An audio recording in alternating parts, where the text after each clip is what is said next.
Hello, everyone. Thank you for joining us today here in our webinar, Social Innovation Challenges and Opportunities. This month, social innovation is in the spotlight, and we have been having some webinars already about social innovation in Latin America, social innovation in Canada.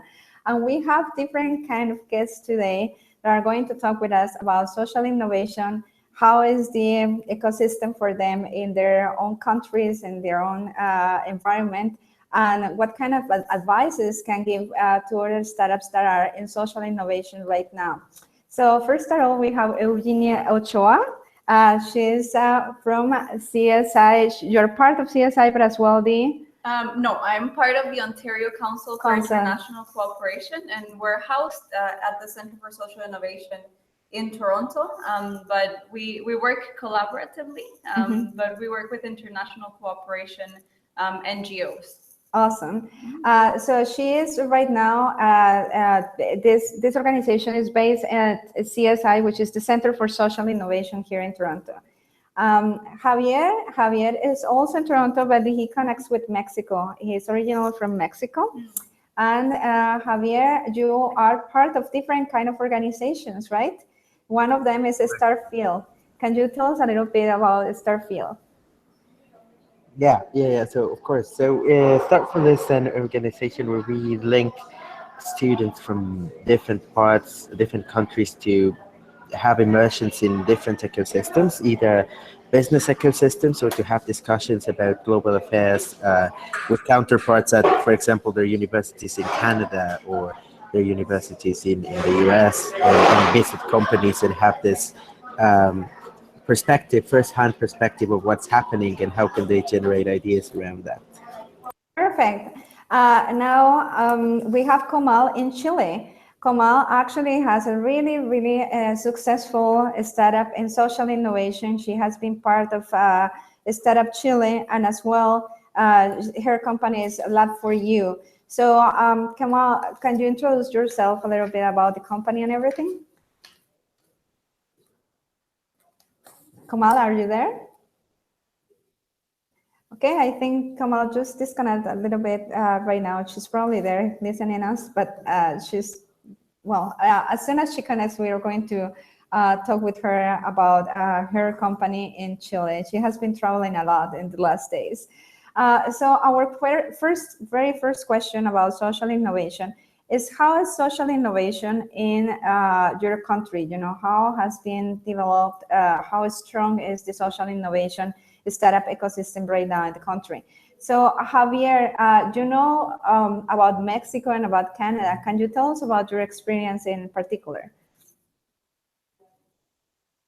Sure, of course. So I think, Canada obviously it's a bit ahead in social innovation, but I think Mexico is also has a growing ecosystem in a way, because you develop social innovation ecosystems in places where there are needs to be met.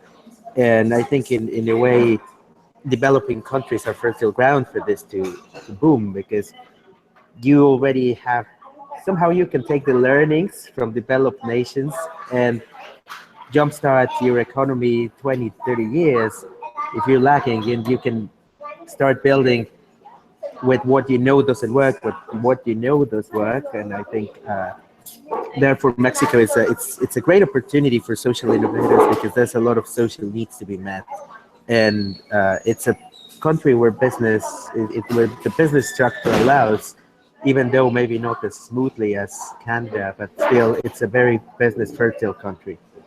Awesome. I don't know if Kamal, are you there? Did you hear us? She's still having some troubles with the microphone. So Eugenia, you have a lot of experience here in Canada with social innovation. How do you describe the social innovation ecosystem here in Canada? What is the main features of the social innovation ecosystem? Sure. So I'd like to clarify.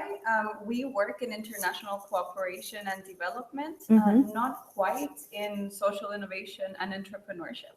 Yeah. So I'm coming at it in a very different way, I think. And this year, moving forward, we want to engage more with entrepreneurs and social innovation enterprises.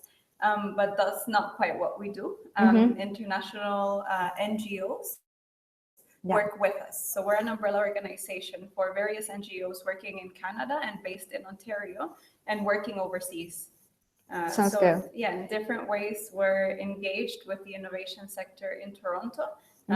We moved to the Center for Social Innovation strategically because we like to work in a multi-sectoral way. And we know that social entrepreneurs are doing that all the time. Yeah. So that's how we like to engage. We have a lot of public engagement programs that increase engagement for Canadians and partners overseas in issues like the Sustainable Development Goals, gender equality, the environment, that sort of thing. So it's good to be here in this conversation today to hear what innovations are happening around the world and especially in Latin America.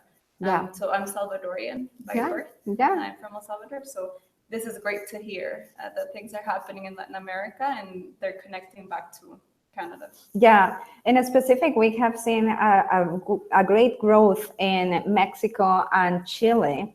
I don't know if Kamal, are you trying to talk now? If you try, just try to unmute your microphone at some point. But in Chile in specific, we have seen a lot of growing numbers regarding social innovation and social entrepreneurs that are coming up with new initiatives. So that's a great part of the ecosystem right now in Chile, as well in Mexico. And here in Canada, we have seen that social innovation is going to be is already part of many of the government plans, provincial plans that every province have here in Canada. It's funding put in there. It is also many kind of programs that are around Canada that are actually helping other entrepreneurs, social entrepreneurs, to become part of this. So that's a great kind of a start. So Kamal, I'll see you there. So can you try to talk now? Yes. Okay, good. Sure. Yes. Sorry. During the beginning of the conversation, I had some working space, and sometimes we do have internet. Following what you were just saying, yes, indeed, here in Chile, we do see. I was born and brought up here in Chile. I studied in Universidad de Chile, and what I've seen with the luck that my company has had, you and the ecosystem, I see that there is a lot of government support for social enterprise startups. So you have Startup Chile program that supports healthcare, biotech, education. An agency of the government called CURO, which is national for business development and to increase the participation of stage companies in different industries. You see a lot of equity-free support from Corfo, and they have different lines. Then you have Social Lab, you have B Corp certification. For example, this one right now is called Casa, which is a very collaborative co-working space. So B Corp, the one that certifies B companies, they're located here. So you see a lot of funds and a lot of government support towards social companies, and my investors, for example, invest in education, and you see a lot of movement and a lot of this, trying to solve real problems here, not only in Chile but around Latin America. Awesome. And regarding your organization, Kamal, perhaps I will advise you to just cut off the video because it's cutting a little bit with the microphone. But about your organization, what is your organization exactly doing in Chile? Because you are one of the success stories about social entrepreneurship in Chile. So can you tell us a little bit more about you? Yeah, of course. So so what we do, I don't know if it's a good idea or not, but I wanted to actually share some of our work in action. If you can see my screen. Yes. So what we do is we leverage built-in sensors and transform them into science labs so the students and teachers can experiment with the lab in their pockets. So we use the sensors that are already in the device so that students can experiment. So some of the students experimenting with our technology in classrooms. So one of the problems that we see in science education is that 88% of the schools in Latin America don't have any labs. So what we do is we leverage the built-in sensors, and transform the smartphone into a science lab. And in that way, we are democratizing science and changing the way science is taught, so that everyone can have a lab in their pocket. That's awesome. Now, talking about those challenges, that kind of was our next question about challenges and in the market for social innovation. So, Javier, do you have a lot of experience having different kind of companies? What is the most common challenge that you have seen for social innovation companies going to the market right now? So I think one of the challenges is the whole getting it started phase, in a way, because you have to a lot of structures, a lot of legal structures for setting up a business are not yet maybe at the pace that social innovators need them to be, because you have a different kind of company sometimes that doesn't fit within any of what's available, especially in some developing countries. And also you have the issue with, for example, if you're raising funds, where do you get funds from? And it's not perhaps a traditional investment, it's a impact investment, and that's a market that's as well just developing. So I would say the whole figuring out the plan for the venture is part of the challenge itself, and because then once you actually start showing the impact that you're making, then it's already downhill in a way, in my experience. Okay, thank you, Javier. Kamal, in your experience, what is the main challenge that the Chilean social entrepreneurs are facing right now in order to put like a company in the market? Yeah. So if you list out the main challenges of any regular startup, I would say that a social enterprise or a social company has similar problems, and one of it is funding, right? Because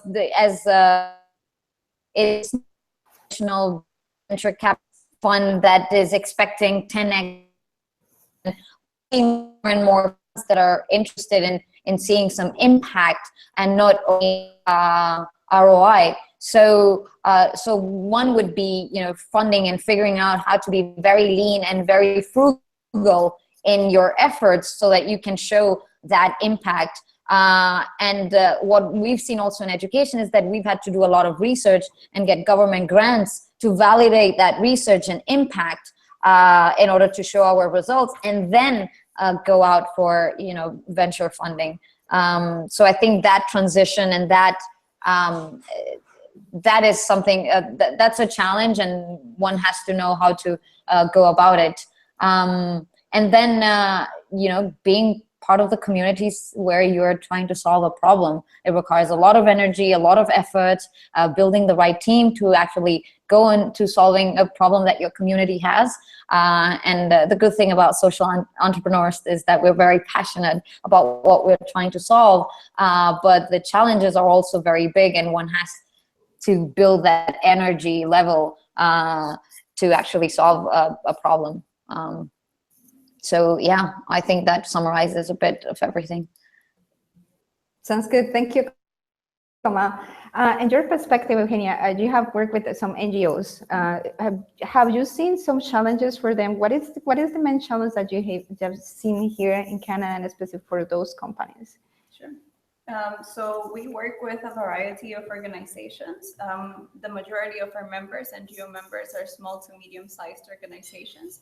And again, it resonates with the challenges and struggles that entrepreneurs are going through in different countries around the world. It's mostly around funding, and funding that's responsive to our needs and to the different ways in which we monitor, for example, our progress or our success in different ways. So we do a lot of advocacy for small to medium-sized organizations that are doing or are trying to do this type of innovative work, this type of work that's attuned to communities, as Kamal is saying, and it's tough because a lot of the monitoring and evaluation frameworks that we get from funders, or I don't know if like that would be the same as investors in your case, are very constrictive and are very limited in the way in which we can project our results as small to medium-sized organizations. So a lot of what we do has to do with advocacy for the work that we do and how we do it differently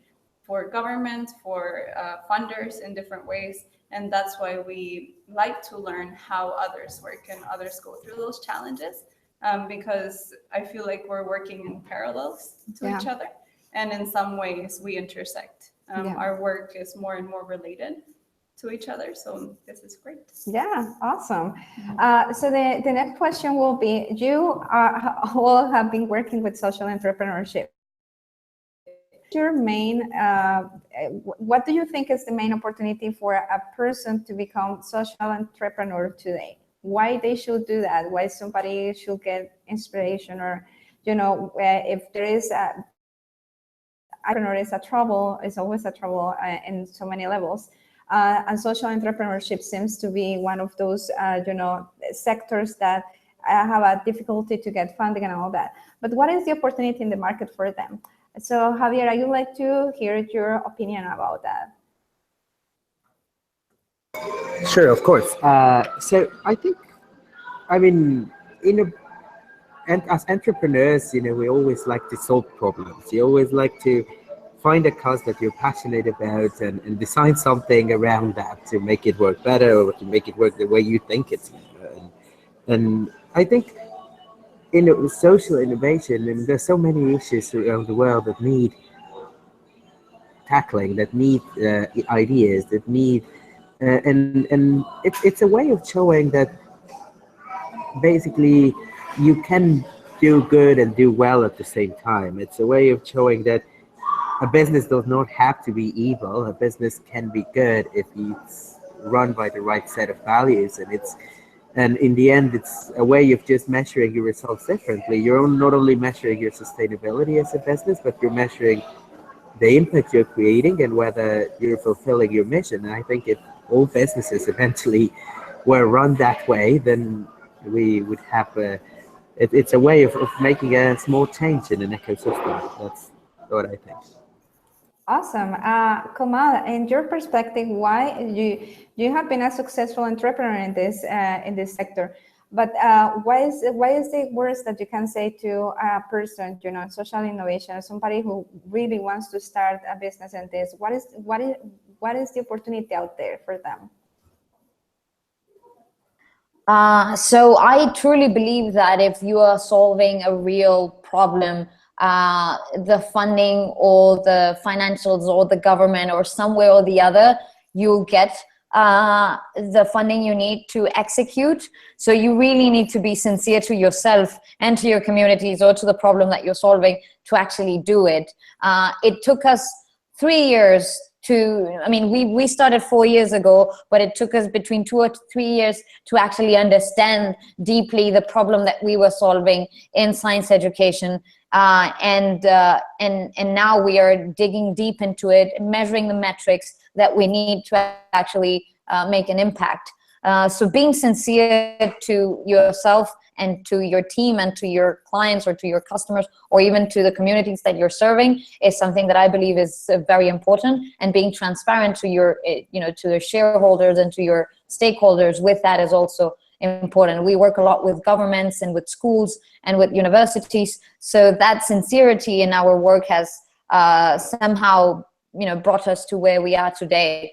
And we have been good hustlers, just trying to get things done in a very frugal and lean way to actually achieve our objectives. So when you're starting, and we still are very frugal and very lean in our work. So especially when you're starting, that's important to bear in mind. Awesome. That's a really good advice. Yeah, to be sincere, to be honest with your own organization. So Eugenia, you work with many, with some organizations in international level as well, right? Where do you see that point where everybody can collaborate in order to become like a stronger in this part of the ecosystem and to help other organizations? How do you see that collaboration coming? How do you visualize that part? That's a very interesting question, and it's something that we're going into conversations about. Yeah. That's what we're all about, trying to figure out how we can collectively impact sustainable development. And it sounds like both Javier and Kamal are doing that in their ways and in their countries. So what we try to do and provide is a platform for these ideas to be known, to increase engagement in a deeper way, not just knowing about it through social media and this and that, but really engaging with the issues at hand and trying to have like Canadians in general and the world in some cases understand that you can do something about the issues that you care about. Yesterday, we were at an event with Oiko Credit Canada. They're a funder in some cases, and it was very interesting to hear they're framing their impact through the Sustainable Development Goals. So I don't know if both of you or the three of you have heard of the SDGs before, but actually no. They're a UN agenda that seems or wants to achieve sustainable development by 2030. Okay. So it's an interesting framework. It's an aspirational agenda. So the first goal is we're going to eradicate poverty by 2030. And a lot of people yesterday were skeptical about that, and I completely see why. But at the same time, I feel like OCIC and interacting in different ways with different people can help you become more optimistic in that we might be able to achieve sustainable development together. So it's great to hear and to be included in these spaces because it seems like everybody's working towards the same goal. It's just that direction that we need to figure out. How are we going to do that together? Yeah. In terms of internationalization, Kamal, you also have a lot of experience traveling and connecting with other ecosystems in the same sector that you are working right now. So how do you see that collaboration happening? How do you see, finding partners, to finding, more support at an international level? Yeah, that's a great question, because as a company and as a group of ordinary people trying to do extraordinary things, we've always had challenges, and we've always had to find for solutions that allow us to serve our users. So a way that we have found to actually achieve that is through good partners that share our vision. So, and we've always been very open to these partners and collaborating so that we can increase our impact and also sustain our company. So we, for example, we are partnering with the Inter-American Development Bank to implement our technology in Mexico. So we have read their objectives as a multilateral organization where they want to help education, etc., etc. So we have, we sent them a proposal, and now with them we're implementing in a district in Mexico called Sinaloa. So that partnership helped us, to grow from Chile to Mexico. We've also found distributors in India where, science education is a challenge. Schools don't have any labs there. So we've also found partners there, and even partners in the US that have not only funded part of our implementations, but also given us great feedback to improve our product and our implementations. So we've been very open to partners, and whenever we have an opportunity to meet a partner, we follow up with them and we see what can we do to work together. So that's been something we've been focusing, and it's been a good experience, because in a way that has allowed us to exist more than 1 year, which is the average year in which a startup exists in terms of finance and funding. Yeah, thank you, Kamal. Javier, you have done a lot of work between I understand UK and some countries in Europe. How do you see that level of cooperation happening, between those countries, and how do you see that support happening? What is the value of that?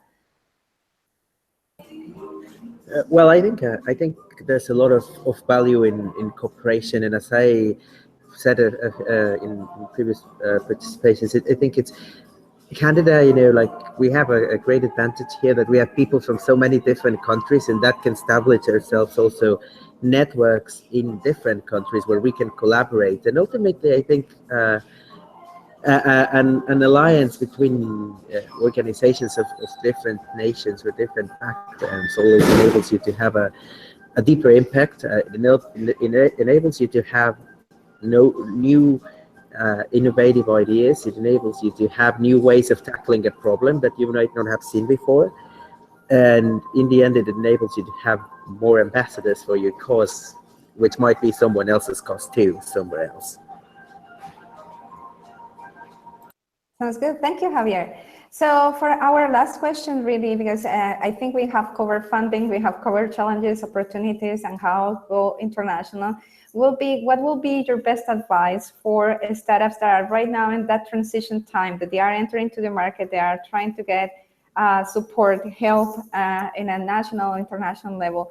What, in your experience, what will be that best advice? So Kamal, I will start with you. Yeah, sure. So I think when we started, we were we wanted to go very fast, just like the traditional startups that, they focus on speed and, you get the funding and you grow from seed stage to Series A, Series B, but we were quite wrong. So each industry has its own timing. And in particular, education, which is our industry, is a very slow industry. And something that we lacked and we were very anxious in the beginning was just wanted to go fast, but then we realized that it's a slow industry. Change takes time and it's hard. And what we've learned is to just be patient. Things take longer than expected, and just be patient. We actually saw our best results after 3 years of struggle and trying in and out. So just be patient. And if you truly believe in what you're doing and in the beauty of your dreams, then waiting 3 years and working 4 years or 5 years to actually get there shouldn't be a problem. I truly believe there is a beautiful quote that says, if the future belongs to those who believe in the beauty of their dreams. And I stick to that quote very much. Thank you, Kamal. And that's really valuable, because sometimes, you can have an organization and you think this is just happening to you. Things are slow just to you, or things are just bad to you. And, that many times happen to many other startups that they are struggling as well to get there, to get in a point that your business is going to have a value and your business are going to start to grow and everything. So everybody struggles. And I think the 3 years is kind of quite the common practice that we have seen. Is usually 3-4 years, and then you get there. I know it sounds like too much time sometimes, but to be patient is certainly one of the things that startups have to have, especially in social innovation. So Javier, what would you say? What is your best advice for those startups that are already starting your business and then they are growing? What do you see? What is the advice for them from your perspective?